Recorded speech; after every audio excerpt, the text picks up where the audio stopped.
Council meeting of the City of Highland Park, Illinois, February 28th, 2022. Will the clerk please call the roll? Councilmember Tapia? Yep. Councilmember Stolberg? Here. Councilmember Stone? Here. Councilmember Bloomberg? Here. Councilmember Holloman? Here. Councilmember Littlewer? Present. Mayor Rotering. Quorum, everybody please join the Pledge of Allegiance. I pledge allegiance to the flag Of the United States of America and to the Republic republic for which it stands, one nation, under God, indivisible, with liberty and justice for all. Thank you. May I have a motion to approve the minutes of the meeting held February 14th, 2022 as amended? So moved. Second. Will the clerk please call the vote on the approval of the minutes? Councilmember Tapia? Aye. Councilmember Stolberg? Aye. Councilmember Stone? Aye. Councilmember Bloomberg? Aye. Councilmember Holloman? Councilmember Littlewer? Aye. Mayor Rotering. Aye, 7 ayes, no nays. The minutes are approved. May I have a motion to approve? Moved. So moved. Second.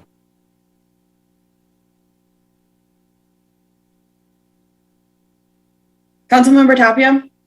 Aye. Councilmember Stolberg? Aye. Councilmember Stone? Aye. Councilmember Bloomberg? Aye. Councilmember Holloman? Councilmember Littlewer? Aye. Mayor Rotering.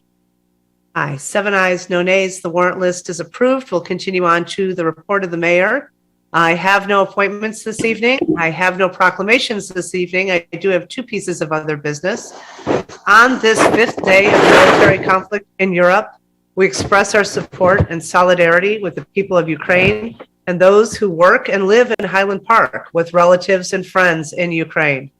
Our thoughts are with the innocent Ukrainian civilians who are defending against this unprovoked attack in their country and those who have sought refuge in neighboring countries. The sovereignty of each nation is a foundational cornerstone of the international order, and the right of individuals to determine their own government through free and fair elections is fundamental. As we mourn the loss of innocent civilians who were killed during this unjustified conflict, I ask that we now take a moment of silence.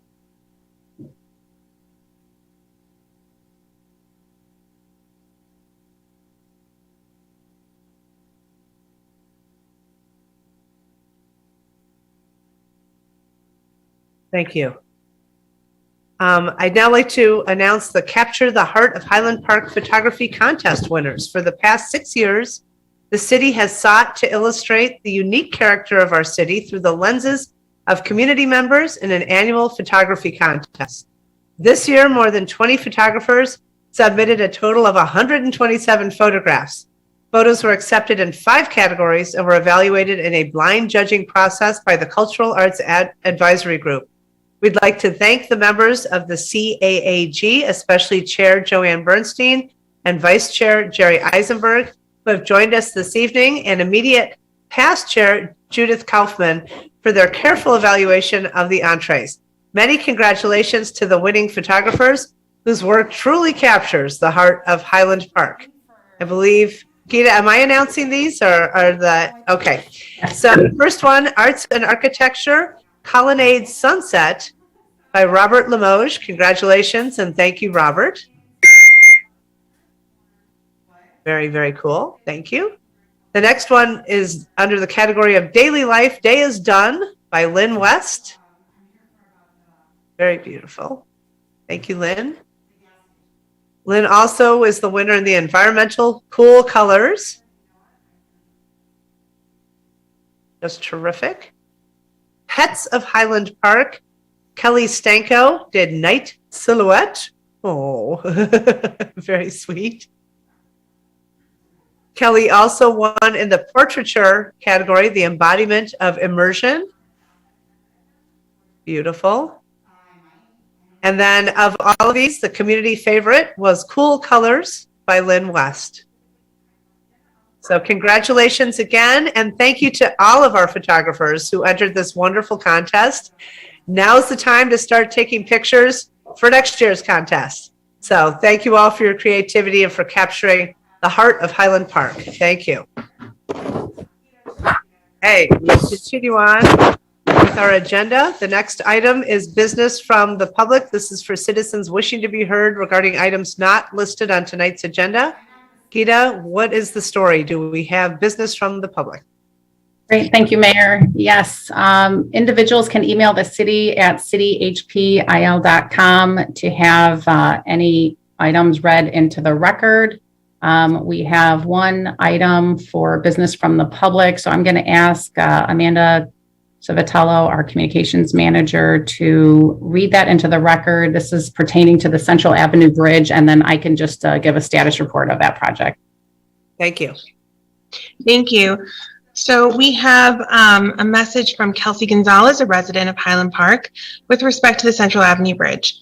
Please enter into record the attached photos, and Gita has the photos and a PDF attachment from Kelsey, and historic City Council meeting minutes that provide strong evidence that Central Avenue Bridge in its current form was originally built beginning in the fall of 1907 and not in 1935.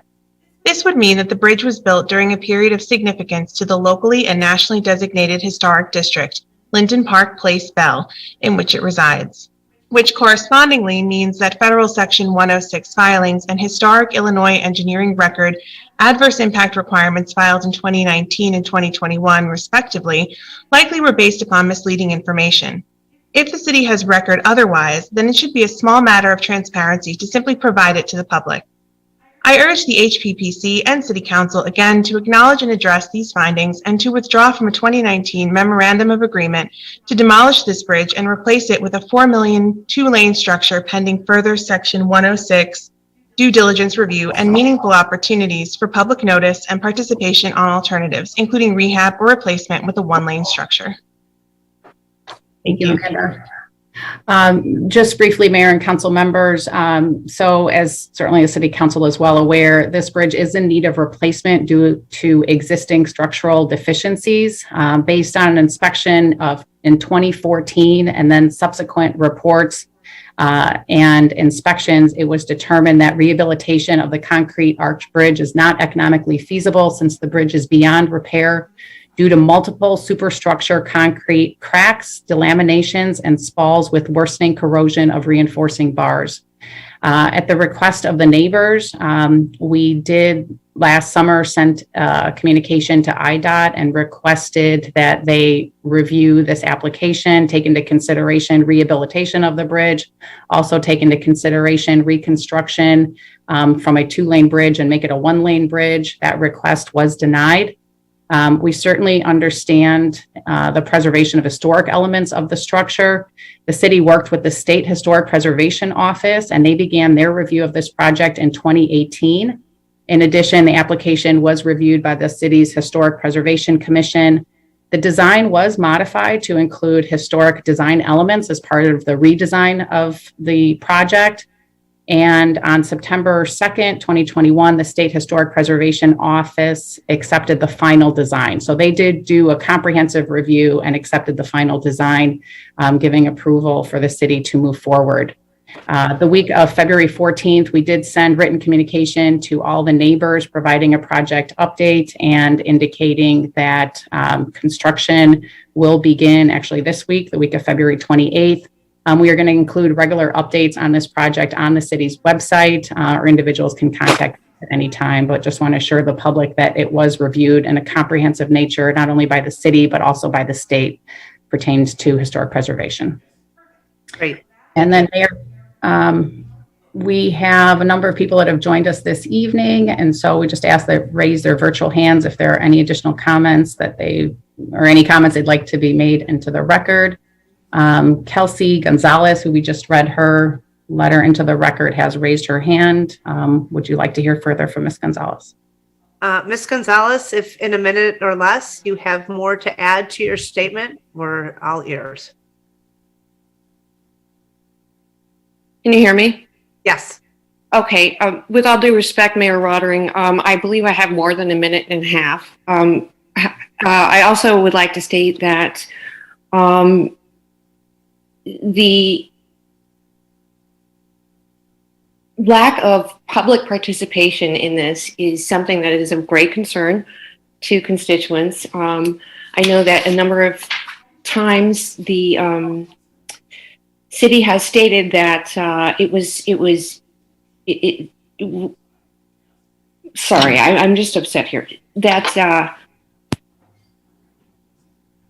IDOT responded formally to a letter. And I find that disingenuous, given that this project was already approved by IDOT for a two-lane bridge. The other statements that have been made regarding public notice, as is not intended for the constituents of Highland Park, I also find disingenuous, given that Taylorville public notice was actually submitted to federal filings as an example of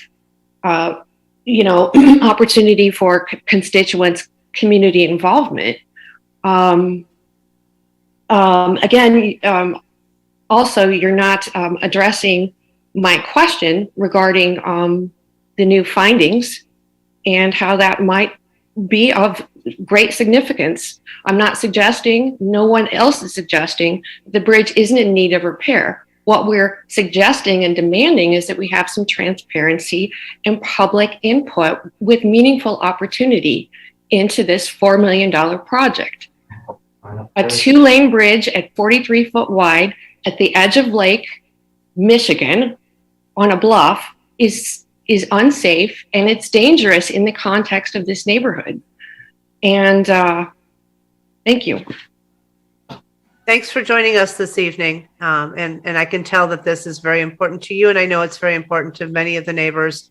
My understanding from our earlier conversation was that over 20 meetings, correct me if I'm wrong, Gita, were held. These meetings were publicly noticed, and we recognize that it's very frustrating to have this change, but I think it's important to recognize that the city is working in concert with the state of Illinois.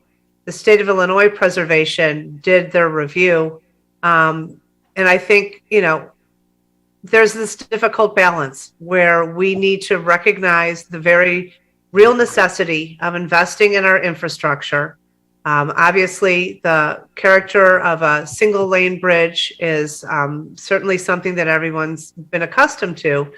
But by the same token, as I mentioned at our last meeting, Prospect is a two-lane road all the way to the end. Laurel is a two-lane road all the way to the end. I don't know that a bridge is going to make a difference with any of these other streets trying to provide access to the public to the lakefront in any way that's measurable or different. And I don't want to get into any kind of back and forth. I do take I disagree with you about the lack of transparency, and I think we'll have to agree to disagree. And I'm sorry that people are frustrated with the outcome of this, but suffice it to say, it is our responsibility to invest and improve infrastructure. And this is, in our view, the best way to do it in a fiscally responsible manner. Ida, did you want to add anything? No, Mayor, not at this time. That was well summarized. City Hall is open to the public if they wish to join us for the virtual meeting here. We do have one individual who is in the council chambers. His question or comment relates to item number 11 on the agenda, whenever you want to entertain that. Okay, thank you. So with that, we'll continue on to scheduled business. Items 1 through 15 have been grouped together for omnibus consideration. I'm going to presume that's Mr. Needleman, who has joined us this evening, as he was in communication with us earlier today, Gita. Well, Mr. Needleman is on the virtual calls. I'm not sure. Perhaps there's a different person who's here to join us. Okay. So with that, I'll seek a motion to approve items 1 through 10, 12 through 15. Is there a motion? So moved. Second. Any further comments, questions, or discussion on those items? Hearing none, will the clerk please call the vote? Councilmember Tapia. Councilmember Stolberg. Councilmember Stone. Aye. Councilmember Bloomberg. Aye. Councilmember Holloman. Aye. Councilmember Littlewer. Aye. Mayor Rotering. Aye. 7 ayes, no nays. Items 1 through 10 and 12 through 15 have been approved. Item 11 is an ordinance approving an amendment to a special use permit in the nature of a conditional use for operation of a gasoline fuel station and motor vehicle washing facility at 2580 Skokie Valley Road. Will the person who has joined us this evening, I guess at council chambers, if they wish to have a question or a comment, please share that within, I'll say 2 minutes, as that's what we gave our prior speaker as well. Mayor, I'd just like to introduce Richard McMahon. I just promoted him to a panelist. He is representing the applicant. And then Joel Fontaine, our Director of Community Development, I just promoted him as a panelist as well. So, sir, if you could just state your name for the record and the council chambers, and any questions or comments. Sure. But those are both the applicants, is that correct? Live at Highland Park, near the gas station. And really just want to make a comment because, you know, we've been down this path before with Casey's and, or Bucky's back when, now it's Casey's. And really, I guess it's somewhat of a question at the same time, but, you know, really what I wanted to talk about was the fact that we have ordinances in the city, right? We've established what we would consider in other sectors standards and expectations, right? And those are there for residents as well as businesses, right? And generally, those are there for the common good of everyone. You know, if you think about it, the purpose of a standard is to really protect our city, keep things uniform, and make sure we have a nice place. And I think that's really important, that we have these. And I really hope that the city continues to respect the ordinances that we have in place, right? Those codes that make our city what it is today. You know, and these ordinances are very much like laws, right? It should take a lot more effort to get around them than less. And I think that's really important, and it's really relevant to what's going on here today. You know, times like these where a gas station wants to redo its exterior or expand, I think that makes sense, and everybody's okay with that. But I also think these are opportunities for the city to really look at these businesses and try and keep them within code, not allow them to expand the code or just give them a free pass to do whatever they want. And I would go a step further and say it's the obligation of the city council to stand behind those who live in the city and those that have concerns about, you know, proposed changes, to ultimately stand behind us and do the right thing. And the purpose is to keep our city a nice place. So I'm not against progress. I'm against giving variances that won't help anybody in the community and only serves a single gas station or a single patron, right? That's not what the city's here for. That's not what the council is here for, is to allow them to have something at everybody else's cost. I'm against the city giving an easy button to Casey's and everybody else that wants to change something that's against the code right now, giving that easy pass. To me, it just doesn't make sense. I think my neighbors all agree it doesn't make sense. You know, the city has standards. We should make sure. Ida, excuse me, sir. I believe you've exceeded the time for public comment. Really, I've exceeded the time. Well, how much Yes. time was that again? 2+ minutes, and you're 2+ now at minutes. 3. You know, we really get no notification, like the last person was saying. We go to events, talk at these things, and you're telling me I get 2 minutes? I pay taxes in the city and I get 2 minutes? Maybe if I lived in a place like North Deer Park, maybe that would make a difference, right? Is that what you're getting at? I'll give you your 2 minutes. I'm done. Wait, Fine. wait, Thank you, Mayor Rodering, for being very respectful to us taxpayers. I'm sure other people would like to hear you say these things. Do you want to have a conversation with us, or did you just come to speak? Happy to answer some of your questions. I too am a taxpayer. I did come here to have a And I conversation. appreciate- I just didn't realize you were going to hold me to 2 minutes. I think we get a little bit more respect since you already screwed over our neighborhood once before. Now, go ahead. What do you have to talk about? I really want to hear this. Mayor, if I could just note for the record a procedural point. This matter has been scheduled. The city has its public hearing and has assigned the the PDC, to hold public hearings. People have unlimited time to speak at the PDC. That's where the public hearing occurs. Tonight is a city council meeting. This is merely hear from the audience. It is not a public hearing. There is a difference. The transcript of the public hearing, all minutes of the public hearing, which occurred before the Plan Commission, have been presented to the City Council in order to inform them for tonight's decision. But the public hearing does occur, and all those who desire to be heard can be heard at the Plan Commission PDC public hearing. And Mayor, I'll just add, we do have directions on our website. We do ask that if individuals wish to make comments into the record, they can email the city council an unlimited number of words. And that would be for the city council's information and communication. If they wish for comments to be read into the record, we do ask that they limit their written comments to 200 words or less. And again, as the mayor's indicated, we have a time parameter set for those comments read into the record as part of this business of the public. There is, Mayor, there is one additional individual that is in the council chambers that wishes to address. So with your permission, maybe we could move on to him, and then Mr. Actually, I'm sorry, Councilmember Stolberg had his hand up, and I'd like to hear from him next. Thank you. Sure. I appreciate Mayor and City Manager Newkirk. As the liaison to the PDC, I really take offense to the word easy button. There is no easy button. There is a public process. There is a call and notice.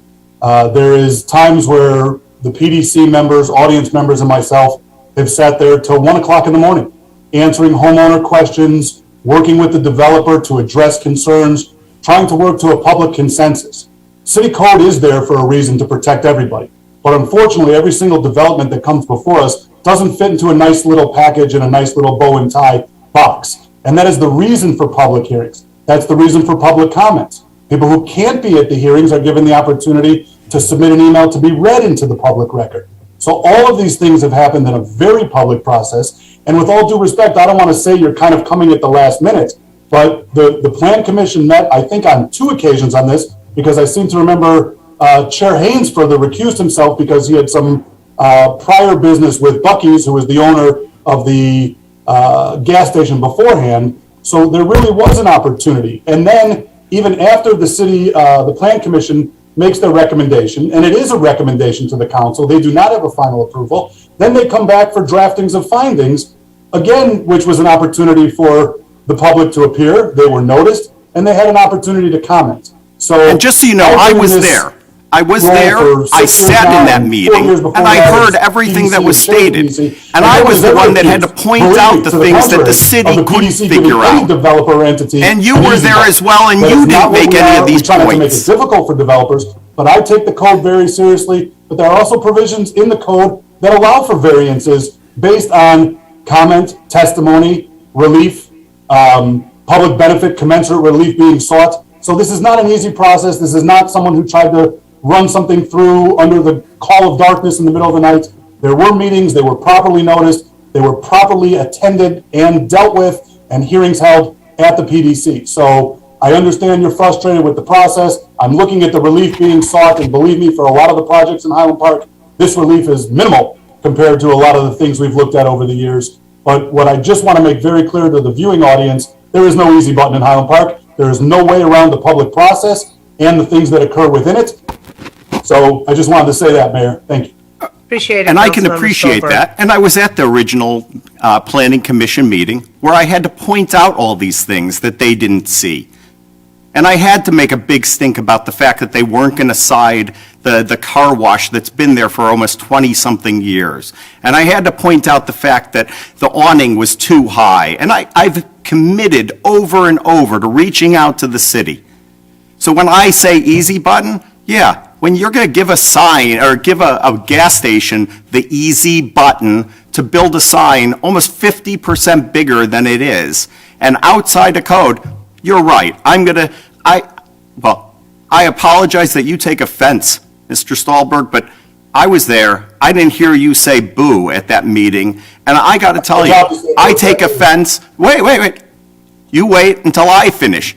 And I take offense the fact that I'm a citizen of this community, a resident of this community, and we have to sit here and listen, and we haven't heard a good reason of why a sign 50% bigger is going to be put in our area. Thank you. Next speaker. What benefit?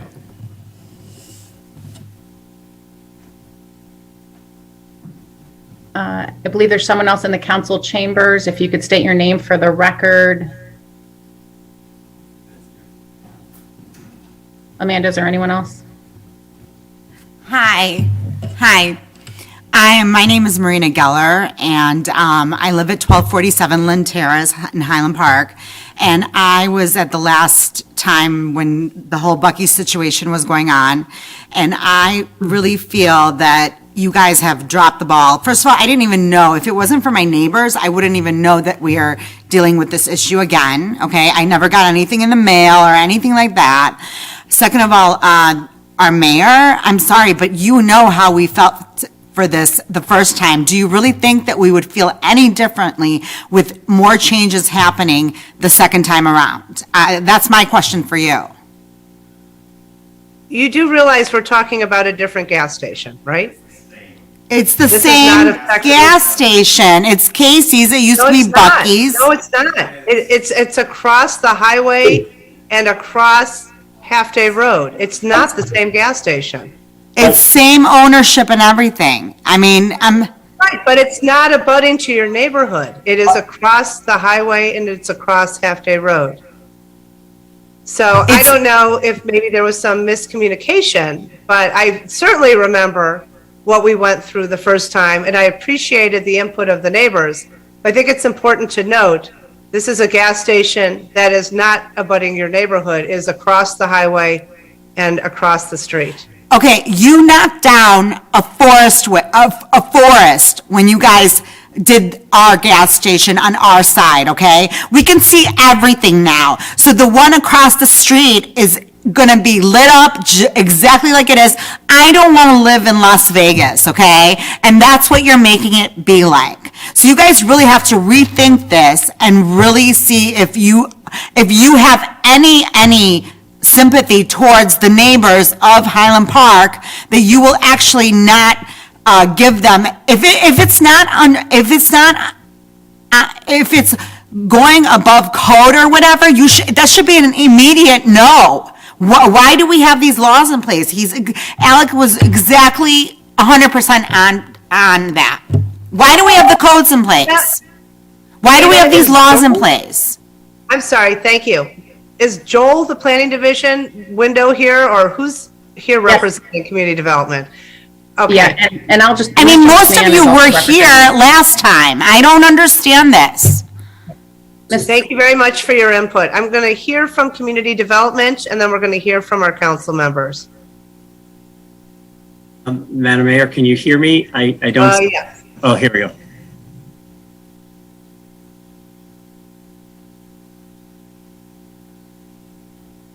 Joel? One question that I think is important is, I believe there's a change to the lighting plan that will diminish the lighting after a certain hour, and that is certainly a concern of the neighbors. But what else would you like to respond to these folks' concerns with? I'm sorry, I didn't hear everything there, Madam Mayor, but I did want to mention some of the conditions and some of the changes that would be made that I think do address some of the concerns out there. You know, in addition to the standard conditions that apply to this proposal, there are two specific to this application. One, the fuel pump canopy cannot be enlarged from its existing condition, and you have no part of the fuel pump canopy fascia other than the sign lettering mounted on the fascia can be illuminated. So right now there's a mobile station's canopy out there, and it's lit, the whole bar across the canopy with the mobile, okay? When this happens, this reskinning or, you know, rebranding and changing that fascia on that canopy, it will not be lit, but the letters of the station will be, the sign essentially, but not the whole canopy. So that does address concerns with regard to the lighting. In addition, there's the existing sign out there that is being requested to have relief. There is, in the package, they show what I believe is referred to as contrast negative sign lighting for night so as to diminish the light that would emanate from the sign. During the day, it's a different story, but at night, when it's dark, you have a different treatment in terms of how the light will be illuminated, how the sign will be illuminated. So I just wanted to make mention of those two things. Mr. McMahon is here this evening on behalf of the applicant mayor as well. Thank you. Councilmember Littwer? Mayor, I really was going to ask a question about the lighting and the fact that this actually seems to be, with PDC's approval, a lesser infringement in terms of the pollution, in terms of light, because by taking out the backlit of the entire sign, it appears, at least as a former PDC commissioner and someone who went through these, it appears to me that you're improving the situation by these different changes that have been requested. Secondarily, I just want to speak to what Councilmember Stolberg said and to the initial comment about how easy it is to get through. It is so difficult to go forward with one of these requests. I cannot begin to tell you the number of times I've seen the PDC send something back, make it more difficult, listen to what the neighbors have to say, read every communication, and try and take into account all of the different factors that are involved to ensure that our community stays as much as possible our community without all those additional things that really are bothersome. So I think a lot of that has been addressed, and I just wish we would do the best job possible in informing our community of what a rigorous process it is and how much has been done to protect us. Thanks for those comments. Councilmember Stone? Thank you. I just want to, given the comments that have just been made by the residents, I just want to make sure that we're all on the same page here.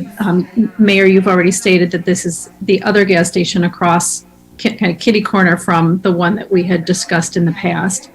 And my understanding is that this is going to have, as has already been said, somewhat less lighting, that the signage is not going to be illuminated as much as the existing signage. They're not adding any lights. They're enlarging the building, but they're not adding any impervious surface. That whole thing is already paved over. And the sign relief that's being requested for the monument sign, I believe they're keeping the same sign, but they're just resurfacing it. Maybe Mr. McMahon can just clarify that. You're just putting basically a new brand onto the existing sign. It's not going to be any bigger than what's there currently. Yes, council member, that's correct. Okay, so the person who said that the sign was going to be like 50% bigger, it's going to be the same size it is now, Right. Yes, but just with a different brand. Yep. correct. Okay, thank you. Thank you. Councilmember Stolberg? Thank you, Mayor. With your permission, I feel badly when constituents feel like or stress that they say there's no involvement, there's no opportunity, there's no input. And Joel Fontaine, our Director of Community Development, there's two things here, and Joel, maybe you could chime in. Number one, I appreciate that you, like everybody on this call, or at least the council, pays taxes in this town. But at the same time, to defend the mayor and her comment of 2 or 3 minutes, I've been on this council a long time now, and that is the same opportunity we give everybody who comes to speak before us. So whether you feel that you are not entitled to time, it is consistent with everything that we do. In addition, the whole reason for the PDC is, I forgot the lady's name, and I'm respectful of her concerns on Lynn Terrace as well. But, when you say no deviation should be done from the code and that's the law, if that were the case, I think you could look through downtown Highland Park and all of Highland Park, and probably 60% of the structures that were there would not be there. There is a mechanism for relief. There is a policy and procedure. There is a public hearing and a notice requirement. And everything, like I said, doesn't fit into a box. So I welcome the comments. I appreciate everybody's comments. We try and do the right thing for everybody, but it is not cut and dry. Just because there is a code doesn't mean that things don't change and that developers don't have ideas, and they're given the opportunity.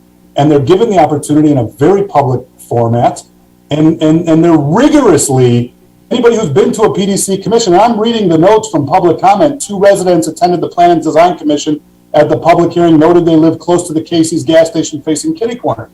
You know, to me, when you have an entire community noticed and 2 people show up, you know, I think we're giving people the opportunity. So from a procedural standpoint, again, it is not an easy button.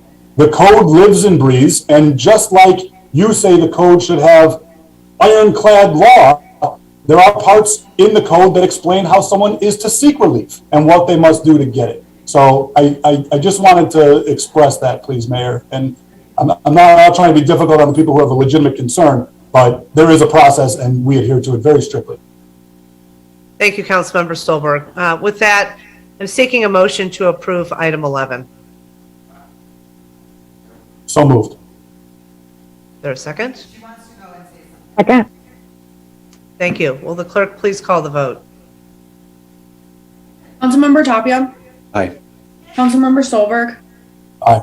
Councilmember Stone. Aye. Councilmember Bloomberg. Aye. Councilmember Holloman. Aye. Councilmember Littlewer. Aye. Mayor Rotering. Aye. 7 ayes, no nays. Item 11 is approved. Mayor, the hand is raised in the council chambers. I don't know if you want to entertain any additional comments or ask if they put them in writing at this point. I think unless this is pertinent to something else, I think we've given public comment. Hello? We did not have the opportunity. Hey, hello? You know how you just approved a 50% bigger sign? I'm really excited because now me and a few other my neighbors, we want to do one for our house. We're going to ask for a 9-foot fences put up around our houses. So, you know, you do the same for businesses, you do the same for us as taxpayers as well. So we're treated the same, you know, equal quality. So we're going to be putting up some 9-foot fences. So I hope that, you know, just want to let you know that we're going to be getting our approval on our 9-foot. And Mayor, I'll just interject. If there's any residents that have any questions about anything they want to do with their homes, they're welcome to contact us tomorrow. We can certainly walk them through that So process. will that work with you guys, the 9-foot fences? My neighbor already has one, so Right, can we? we're going to move on from this. I'm not sure. I mean, you didn't give us any choices, so we want to put up 9-foot fences. We want to block all that out from what, you know, the Las Vegas. I believe there's no other business on tonight's agenda, and there's no business from the council. There's no business from city staff, and so with that, I'm seeking a motion to adjourn. So moved. Second. Will the clerk please call the vote? Councilmember Tapia. Aye. Councilmember Stolberg. Aye. Councilmember Stone. Aye. Councilmember Bloomberg. Aye. Councilmember Holloman. Aye. Councilmember Littlewer. Aye. Mayor Rotering. Aye, 7 ayes, no nays. City Council is adjourned. I'd now like to call to order the Committee of the Whole meeting for the City of Highland Park, February 28th, 2022. The clerk please call the roll. Councilmember Tapia. Present. Councilmember Stolberg. Here. Councilmember Stone. Here. Councilmember Bloomberg. Here. Councilmember Holloman. Councilmember Littlewer. Here. Mayor Rotering. Sorry. Here. You need to hear, okay, perfect. All right, we have a quorum. Thank you. May I have a motion to approve the minutes from February 14th? Nope, those will be approved at the next meeting, so no need to take that motion. So with that, I am seeking a motion to go into closed session for purposes of discussing security. Mayor, I'm sorry? Section 2C8 of the Illinois Open Meetings Act. I have those. I'm going to move to go into closed session pursuant to the Open Meetings Act, Section 2C8, to discuss security, and pursuant to 2C21 to approve closed session minutes. Second. So moved. Second. Thank you. Will the clerk please call that vote? Councilmember Tapia. Aye. Councilmember Stolberg. Aye. Councilmember Stone. Aye. Councilmember Bloomberg. Aye. Councilmember Holloman. Aye. Councilmember Littlewer. Aye. Mayor Rotering. Aye. We will go to our next Zoom link. See you there.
As requested by the City Council Committee of the Whole, I am adjourning the open session of the Committee of the Whole for this evening. Thank you.